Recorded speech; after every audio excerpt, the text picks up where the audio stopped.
I'd never heard anybody say a wrong word about her. Didn't seem to me like she's got any enemies in the world. Cheshire Fire and Rescue received a call of multiple fires at property. News of a devastating fire in the Cheshire countryside. Once those fires had died down, there was no sign of her. Where is the owner, and are they safe? When the deceased is found, clearly the state of the body, how it's been found, clearly a murder from the off. I can't believe anybody would treat Diane like that. Police believe she was murdered and then her home deliberately set alight.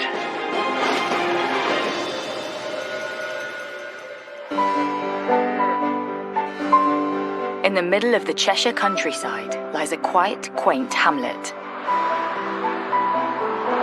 Cranage. It's quite an affluent area in parts. There's some big houses. There's a lot of farms around there, quite isolated at parts, and dairy farms, chicken farms.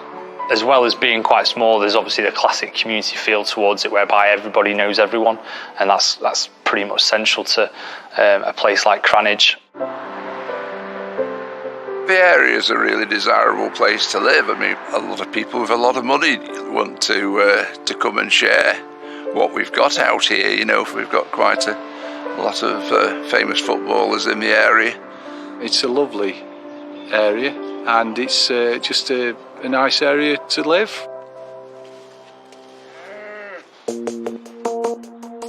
In the heart of the village sits Parklands Cattery, run by popular local Diana Lee. Diane was a lovely girl that would always help people out. Very, very conscientious. Very bright. You never saw her without a smile on her face. She was always very bubbly and just a lovely person. I'd never heard anybody say a wrong word about her. She was always such a lovely lady, very full of the joys of spring, and didn't seem to me like she's got any enemies in the world. You know, she's that type of really likeable person. Originally from Tabley, Diana moved to Cranage in 2008 and opened her own cattery business. And it thrived. Diana opened the business with an ex-partner at the property and had been quite successful in doing so. That partner then left that business and she continued to run the cattery on her own. But Parklands wasn't just any cattery. It was the creme de la creme of the feline world. She loved cats, and that's why she created the business that she did do, which was probably a little bit unique to Cheshire and this environment. So offering TVs and beds sort of prices at probably slightly higher than maybe other areas of the country. So yeah, I mean, that showed probably her caring side more than anything else.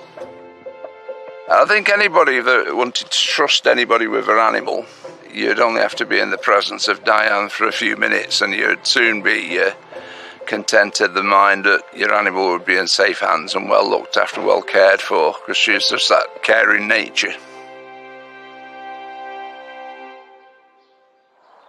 Diana lived in a large gated detached property next door to her cattery, but she didn't live alone. Being a big property at Parklands, Diana had a lodger who lived with her at that time, probably a bit of company and also to help with the income coming in and to upkeep such a large property and the business as well. On the 8th of August 2012, Diana meets friends for dinner, something which she often does in her spare time. Diana met up with some friends in Knutsford at the Man's End Chinese restaurant on King Street, where she spent the evening with them. She got a lot of friends, Diane had, and she'd be out with different groups of friends quite a lot. But little does Diana know, that evening with friends is to change life forever and leave a lasting scar on the close-knit community. 11 a.m, Cheshire Fire and Rescue received a call of multiple fires at property in Cranage. This scene was discovered through a family relative going to the address. They go to the house, see fire coming from, smoke coming from the house and the garage. A neighbour was alerted who rang the fire brigade. Emergency services arrive and work tirelessly to put out the fire. once those fires had died down and they'd been treated with, they'd realised that Diana's car wasn't at the property and there was no sign of her. That's the main concern for the police, would be where is the owner and are they safe? The police have got a report of a fire. You've got a relative who's turned up who can't find the owner. Clearly there's a number of seats of fire. Straight away you'd be thinking there's something suspicious regarding this, particularly if you're looking at an affluent property like we've got here. The fire experts are going to be looking at whether it's a deliberately set fire, whether it appears to be an electrical fire, whether it's potentially a chip pan that's gone over, and as soon as the idea that a fire has been deliberately set, everyone's mind goes into very suspicious.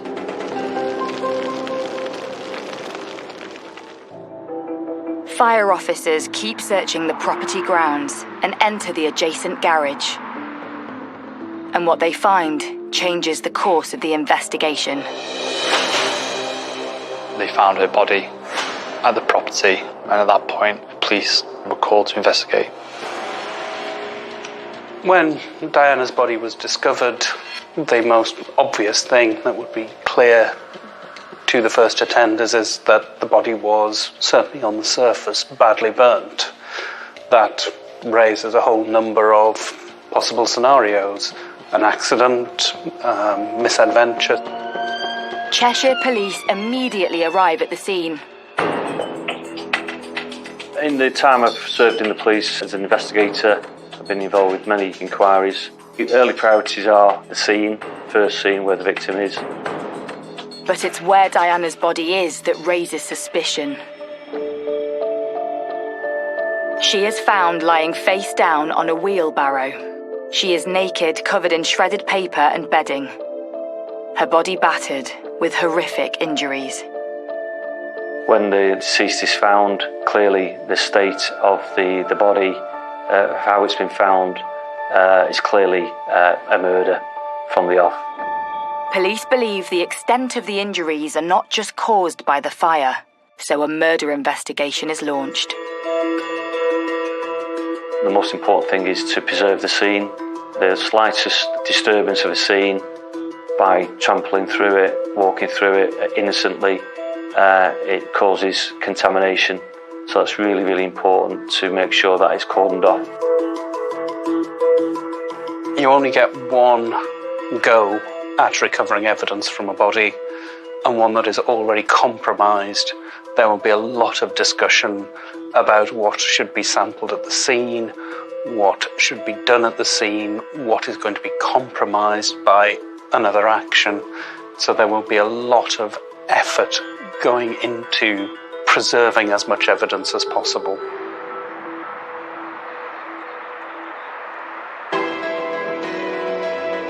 News of the shocking crime spreads quickly through the close-knit community. I can't believe anybody would treat Diane like that and do so much harm. It just seems horrendous. I just can't comprehend it.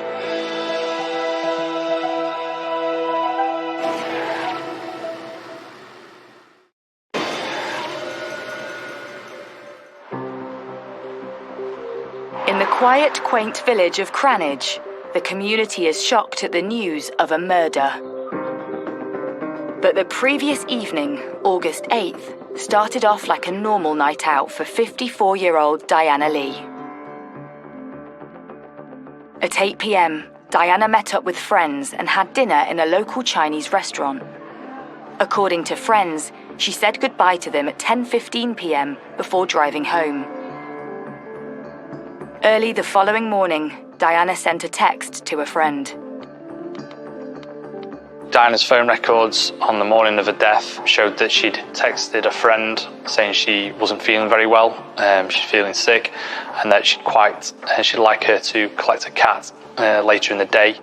But just a few hours later, her property was engulfed in flames. Fire brigade and the police attend, and we find the horrible scene in the garage of the victim. She was found dead in her home, and police had opened a murder investigation. News of the horrific attack quickly spreads. The call came through from a contact who had been driving past the area saying there was lots of activity in Cranage itself, so we decided to come down. And when we came down here, there was essentially fire pumps as well as emergency services, police and ambulance as well. Whenever you have a scene of maybe 3 or 4 police vehicles and 4 fire engines, you know that something's pretty serious. The tape was quite high up. They'd sort of called it off here, and it was difficult to get any closer than this, really. But obviously, there's lots of residents coming down here, trying to find out what had been taking place. And the quiet village of Cranage is now the centre of an atrocious crime, and fear spreads that there's a killer on the loose. The feeling in the community was just of absolute shock, a disbelief that, things like murders don't happen around here. I think from the outset it was shock more than anything, and for it to happen for these residents on what is their doorstep was probably a big shock to them. The fears for a community is who would do such an awful crime, and they're still out there. Could they strike again?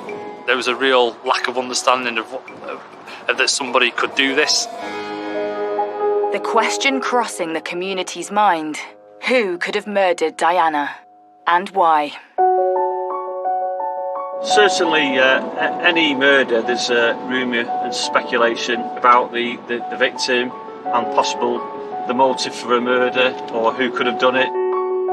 Some murders are spontaneous, a lot of it is finance, so you'd be looking at straight away what the lady does for a living. Is the money owed? Has it just been a random targeted attack by some local or someone travelling? Police need to act fast, so they search the house. But they quickly come across a startling piece of evidence. There was evidence of a victim's clothing in the lodger's bedroom, and also a blood-stained knife which belonged to the lodger. So he's got access to the house, he's got access to the garage. He may have been in a relationship with this lady. So you've got to treat that individual as a suspect. You would have to arrest them. With such obvious evidence potentially linking the lodger to the crime, police need to establish his movements in the hours Diana was last seen alive. From their point of view, it was a case of trying to find out their background, where they were at the time of the incident, what they'd been up to, trying to find all sorts of reasons why they could have committed a crime such as this one. The lodger tells detectives that he last saw Diana at 7:30 p.m. in the garden before she left in her car to have dinner with friends in Knutsford. He goes on to say that he left for work at 6 a.m. and remembers seeing Diana's car parked on the driveway. While police unpick the lodger's alibi to see if it stacks up, the team on the ground make a breakthrough discovery. They found that Diana's car had been abandoned 10 miles away in Mobley. At that point, they'd also had reports from a taxi driver who had seen a man acting suspicious in the area, who'd also tried to torch the vehicle before running off. A witness came forward, a taxi driver, to say that he'd seen someone trying to set fire to the car. He challenged the driver, and the driver made off on a bike, and then he's made off on fields. So again, the push bike would be a scene, and there'd be searches going around that area. Was this man Diana's lodger? And had he driven Diana's car 10 miles north? But while police gather evidence, another arrest is made. It was a person who was known to Diana, who'd been an ex-partner, who had been convicted previously of a charge against her. He had convictions against Diana in terms of beating her. There were 2 immediate suspects, 2 men who were in her life. So there was a lodger, and there was some circumstantial evidence that suggested that he was not all he said he was. And then there was a very violent ex who had actually been imprisoned for attacking her. So 2 quite strong suspects. But police are soon able to confirm Diana's lodger was at work the entire day from 6 a.m, hours before the fire had started. He is released without charge. And with the items of evidence found in his room, detectives now suspect the lodger was set up for murder. But by who? With Diana's ex still in custody, police take a more in-depth look at him and his whereabouts. A large proportion of domestic murders is sometimes it's an ex-partner. Clearly the ex-partner was a prime suspect very early on. The motive is he knows the victim, it's previous violent history towards the victim, so straight away you'd be alarm bells going. We were all pretty convinced who'd actually done this. The local community recalled Diana had once lived a life in fear from her ex. Somebody that she'd known was banned from being in the area, and she knew that he'd been at the house. Certain things had moved, and she was petrified. And she gave me a call, and I went down to have a look to see if there was anybody there. I'd never seen anybody so petrified. And the location of Diana's car further cements police suspicions. It was dumped between her house and that of her ex's. The investigating officers realised that the car had been found in a location that was en route to the person, so it probably made sense in their minds that, again, he was the person who'd committed this crime. Questioning of Diana's ex intensifies. Is he still in contact? Where does he live? What were his movements for the day or the time of the murder, to eliminate them from the inquiry? So after a couple of days of speaking to the person who they'd arrested, it quickly became apparent that individual had a solid alibi. With his whereabouts on the night of Diana's murder confirmed, her ex-partner is released. Having followed strong leads and had 2 potential suspects, detectives are back to square one. It was a case whereby the police had to reappeal for information. It was a case of them having come across a bit of a dead end and having to start again to see who had committed this crime. But post-mortem results come in and help police identify the cause of her death. Could this provide further clues to her attacker? If somebody has died before a fire, then you will sometimes see soot in the mouth, you will sometimes see it as far as the larynx. But to get it down into the lungs, somebody has to be breathing, answer that vital question, was this person alive when the fire was burning? And you'll be seeing that she hasn't inhaled soot, she hasn't inhaled the products of combustion. All of this is pointing to her being dead and then set alight, rather than either a deliberate act by herself or some sort of strange accident with solvents. She died of head injuries, so there was clear evidence of bleeding in the head resulting from impacts. That is very different to what you see if there's simply damage to the head from it being heated in a fire. Police now know Diana died before her lifeless body was dumped and the garage set alight, meaning the killer tried to cover his tracks.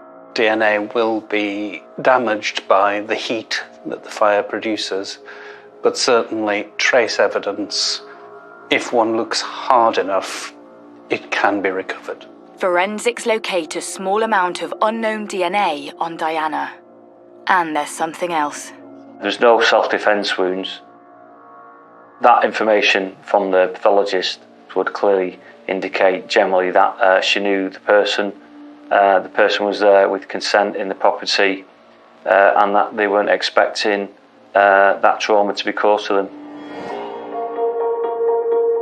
Detectives now believe Diana's killer was known to her, so need to delve into her private life and turn to the community for help.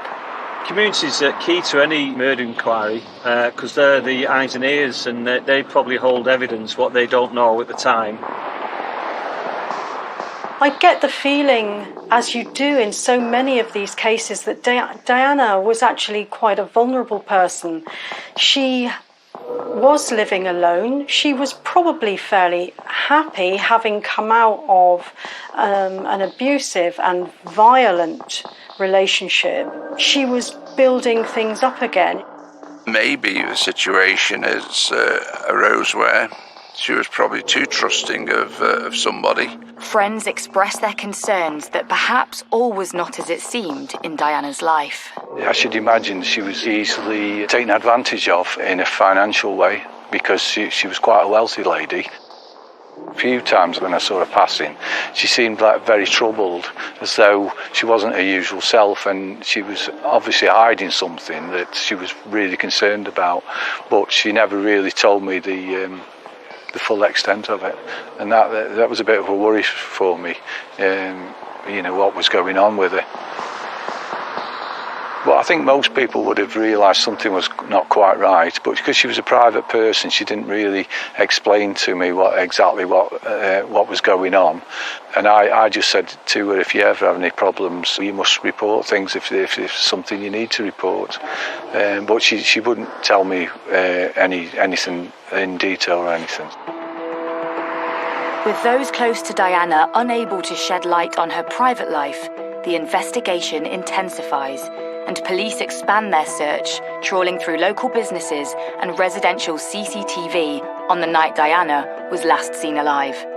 CCTV is huge on any major incident and murder inquiry, whether it's from the local council's CCTV, the police ANPR cameras, and then people's own CCTV from shops, businesses and private CCTV. A lot of the houses in this area will have their own CCTV, and if you get a fleeting glance of a vehicle or a person, that is key to an inquiry to identify people who have been at the scene.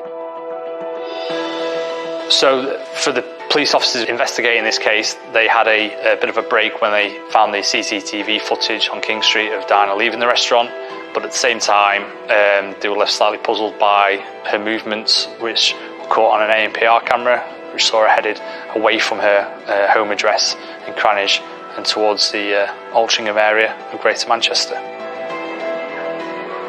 What the police couldn't account for is about 45 minutes in between her leaving her friends and arriving home. So that gap in time was something that the police really needed to find out. Where was she going? Who was she seeing? Who was she meeting? That 45 minutes for the police would have been absolutely crucial because nobody could explain where she'd gone. So there was something in Diana's life that the police didn't know about. With this latest piece of information, police looked closely at Diana's phone records and noticed something suspicious. So as the officers trawled through Diana's phone records, they found a number that she'd been communicating with on a regular occurrence but had stopped doing so in January of that year. Is another suspect in their sights? That number belonged to a David Ryan, who lived in Hale in Greater Manchester.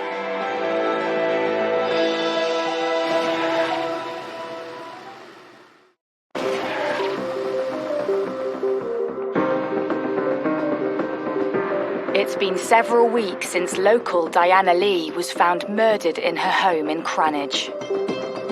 Police have questioned and released 2 men known to Diana, and 13 days after her body was discovered, police released an e-fit. The police issued an e-fit of someone who they wanted to speak to. That individual was a person who was with the Corsa, which was seen trying to set fire to it and then made off on a push bike. It's really important that people try and recall what they were doing that day at that time, because they may have seen that offender leaving the scene. With officers waiting for tip-offs from members of the public following the release of the e-fit, and having eliminated 2 suspects that are known to Diana, detectives have also been trawling through Diana's phone and have traced a mysterious phone number. Could this be a 3rd suspect? And who is this David Ryan? And how is he connected to Diana? So as part of the police investigation, the officers went to David Ryan's house in Hale in Greater Manchester. They asked him how he knew Diana. He said in 2010 he had met her a dancing club in nearby Bowden. He said that he had not met her since, and that was the only occasion when he had seen her. He gives an account that he knew the lady, not well, but he knew her. He met her about 2 years ago at a local dance club, and that was it really, nothing intimate, that he just knew her as a fleeting acquaintance, and that's all he gave to the police. At this point, officers took a DNA swab of his mouth just to eliminate him from their inquiries. Despite this latest lead, police still have no suspect. So detectives start looking deeper into Diana's digital footprint. One of the things they looked at was her financial transactions, and it was noted that were large sums of money missing or that couldn't be traced. And officers at Cheshire Police found a substantial amount of money that had been withdrawn by Diana, I think it was circa £60,000, whereby they had no idea where that money had gone. Straight away that gave them the lead in terms of trying to find out who that money had gone to. The large withdrawals ring alarm bells for detectives, and there is no sign of where or who the money was transferred to. But with the investigation intensifying, suddenly police make an announcement. A 47-year-old man has been arrested in connection with the murder of a Cranage businesswoman. As the inquiry progressed on the 2nd of September, the police announced to the media that they've arrested a suspect for the murder of Diana Lee. The man who's arrested is David Ryan, the man who Diana met at the dancing club in Bowden first in 2010. It was a bit of a shock to us all, really. It had only been 24 hours since David told detectives he had met Diana once. So how had he ended up in police custody? The day after Mr. Ryan had been spoken to by the police and given his DNA sample, he called the police and said that he had further information, that he did know the victim, that he'd met the victim the night before the murder, and he'd had consensual sex in her car with him. So Mr. Ryan said that he was in a relationship with this lady. He'd been for some time. He'd done work at the house. He had a conservatory window glazing company that he'd done a lot of work at the house. But why would David change his alibi? There are lots of reasons why somebody would keep a relationship secret. Now, one of the reasons is that that person is in a marriage. Things need to be kept quiet. Clearly his mind had been worrying about the DNA, that they'd taken the DNA sample and that he would be linked to the victims. So what he's done is he's tried to say that we would find his DNA once it had been examined, that he'd had sex with her the day before, that he knew her and he had sex with her in the car. But it doesn't automatically say that he's murdered her, but his DNA would be found on her. Detectives acknowledge David's concern that his DNA would most likely be picked up on Diana from the night before. But they still need to rule him out as a suspect. So the police will be doing a lot of work around this new suspect whilst he's in custody, of his background. The background showed that he was a failed businessman. He spent lots of money. He liked spending money. He was buying stuff, exotic items for himself, for his family. And that shows the sort of mentality of the individual. And then that clearly links to the problems. Financially, he was bankrupt, business-wise. They found he was in a huge amount of debt. His business, which was a window and door conservatory business, had collapsed in June 2012. It was quite clear that he was struggling for money. David's money issues raised suspicion. On one hand, he was bankrupt. On the other, he was spending large amounts. And he'd been in a secret relationship with Diana, whose own bank accounts recently showed large amounts of money vanishing. Throughout that, there was instances of spending which didn't tally with what he had. So you're building the picture of someone who's will probably go to any means to try and support himself financially, not do the basics in life of working hard and getting money, but to get it quickly.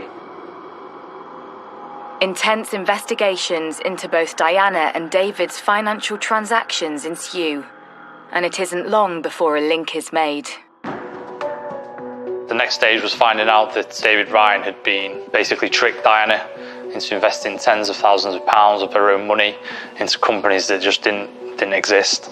This has gone on for a period of time, and Diana had committed a large amount of money into these fake schemes. Clearly, the victim was vulnerable in some respects, struck up a relationship with the offender.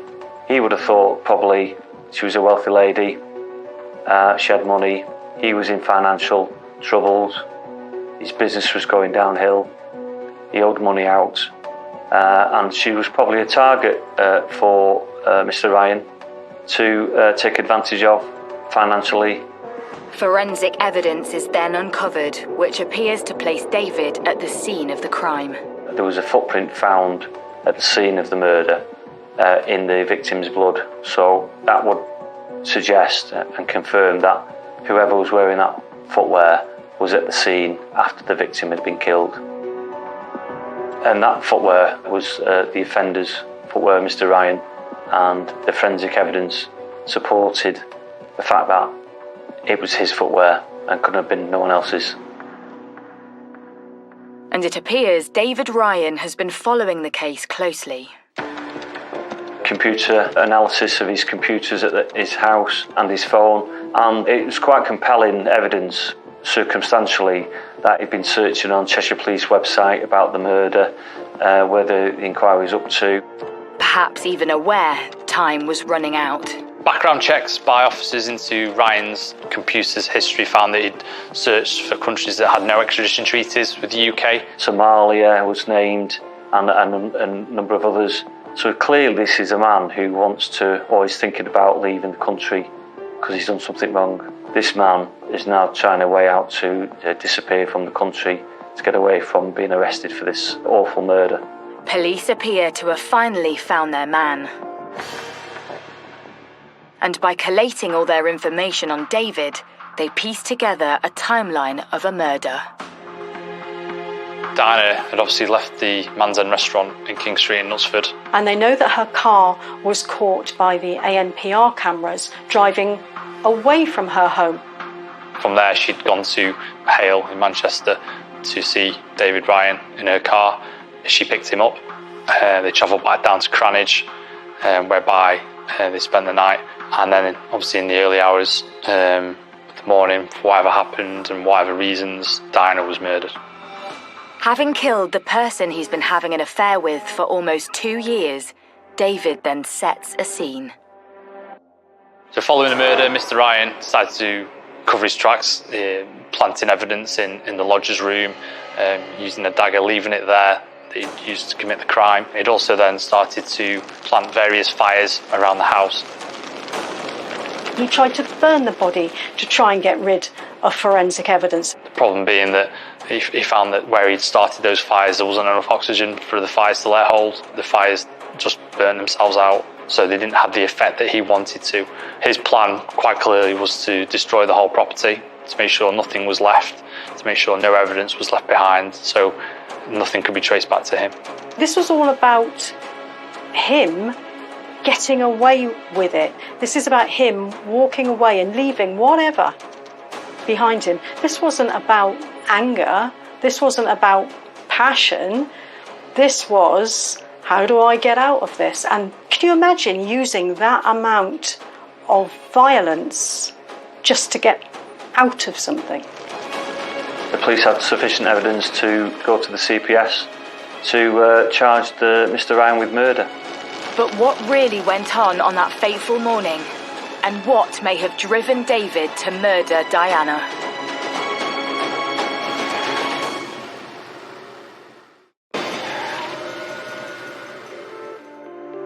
The trial of a man from the Altrincham area accused of killing a Cranage businesswoman has begun.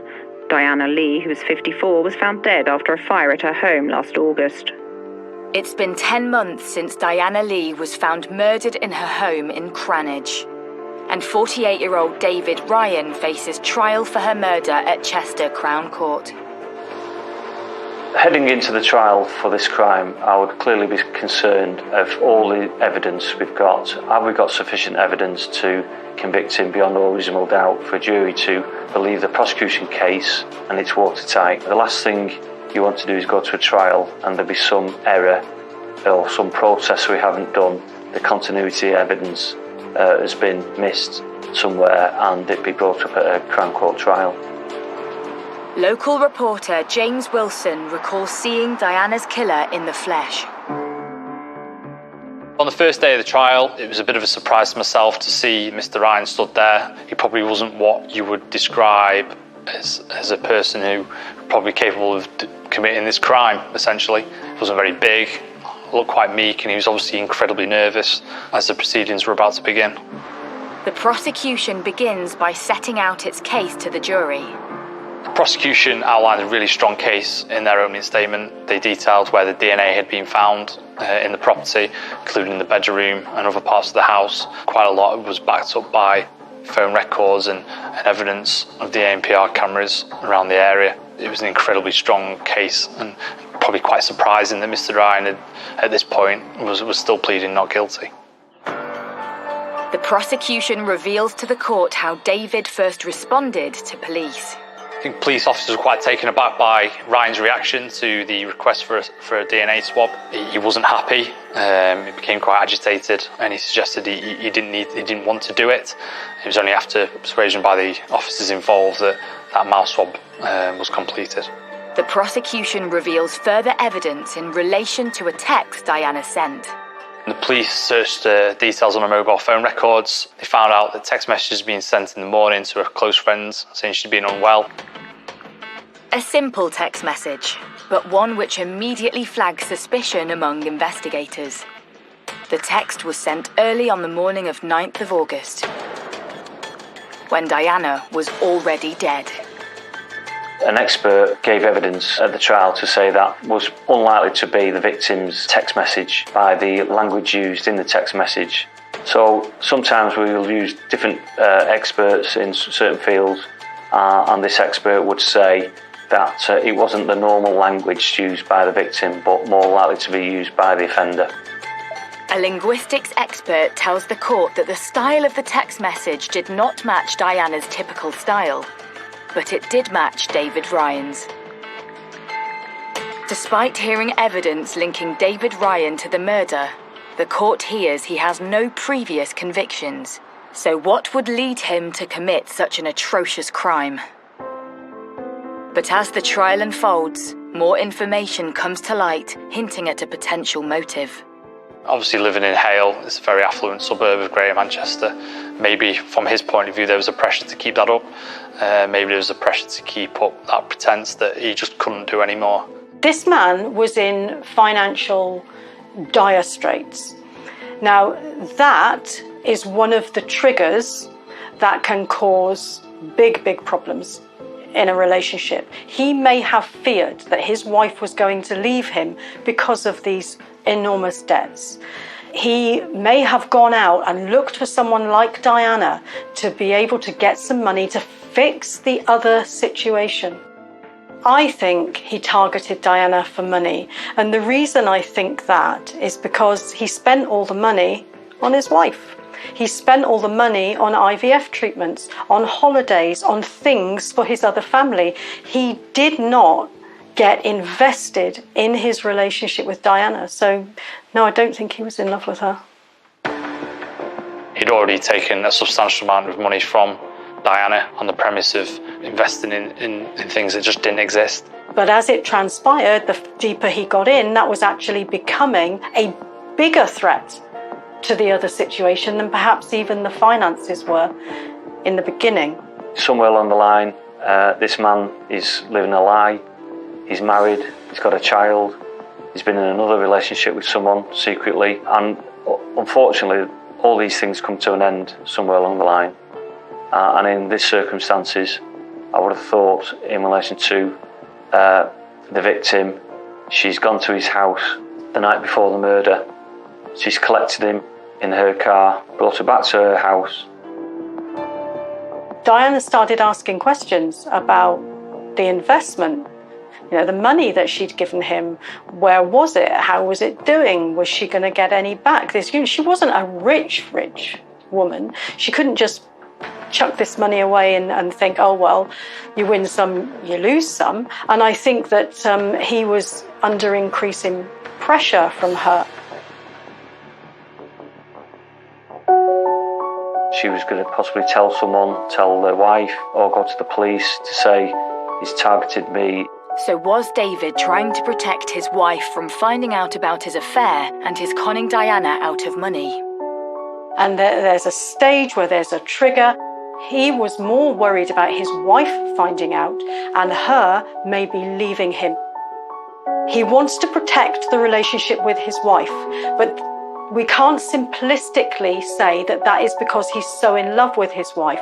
It is far more likely that he gets his entire identity from the relationship he has with his wife. And if you took that away from him, you'd be taking everything. After a grueling 7-week trial at Chester Crown Court, the jury returns its verdict. David Ryan is found guilty of Diana Lee's murder. Conman David Ryan killed his wealthy lover after cheating her out of £60,000. Today, a jury in Chester found him guilty of murder. He is sentenced to 34 years in prison.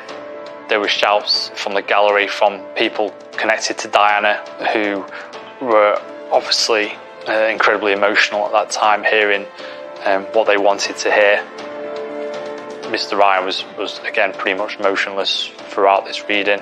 There was no real reaction from him. I think probably he expected this verdict to come out, and again he probably wasn't surprised deep down because he knew that he'd done this incredibly bad crime.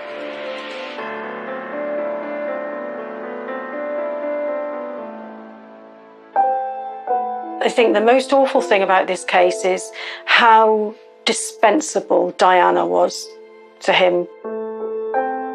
We all know she's a really, really lovely person.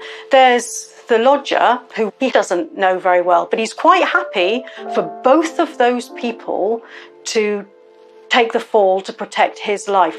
He has no empathy with their suffering or what's going to happen to them.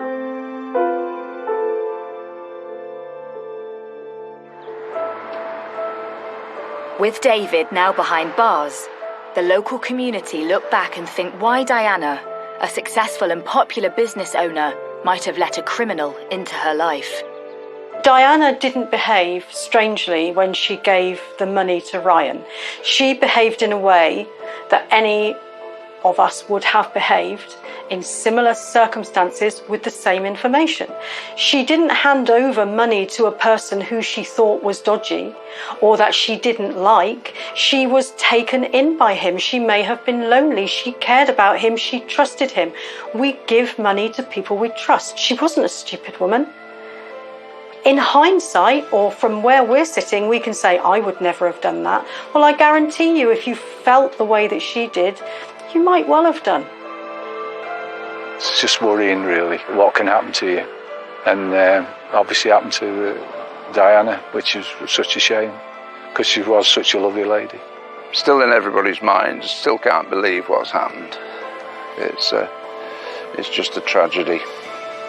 For the residents of Cranage, she will never be forgotten.